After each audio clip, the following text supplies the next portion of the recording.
कभी कभी एक अच्छे रिलेशनशिप में भी ऐसी हालात आ जाती है कि लोग छोड़ने के लिए मजबूर हो जाते हैं। वो चाहते हैं कि ना छोड़े, लेकिन फिर भी छोड़ना पड़ता है। कुछ ऐसे हालातें आ जाती है, कई दिनों तक झगड़ा चलता है।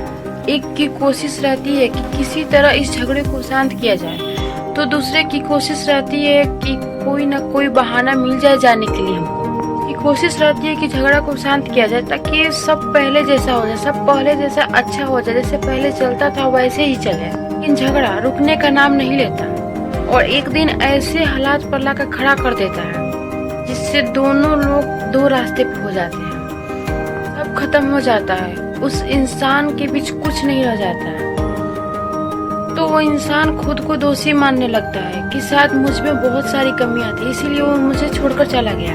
लेकिन कुछ बाद में पता चलता है कि मेरे में कमी नहीं थी, वो बहाना ढूंढ रहा था जाने का। खुद को दोषी मान रहा था कि शायद मुझ में बहुत सारी कमियां होगी, इसीलिए मुझको इस हालात में वो छोड़कर चली गई, छोड़कर चला गया। लेकिन उसको बाद में पता चलता है कि नहीं, मुझ में कोई कमी नहीं थी, मुझ में कोई गलती भी नहीं थी। वो तो जाने का एक बहाना ढूंढ रहा था, किसी तरह एक बहाना मिल जाए कि हम इस बहाने से जा सके कि हाँ, इसमें मेरी गलती नहीं थी, तुमने ऐसा किया तो मैं छोड़कर चला गया, छोड़कर चली गई। तो यार, ऐसा नहीं करना चाहिए। जब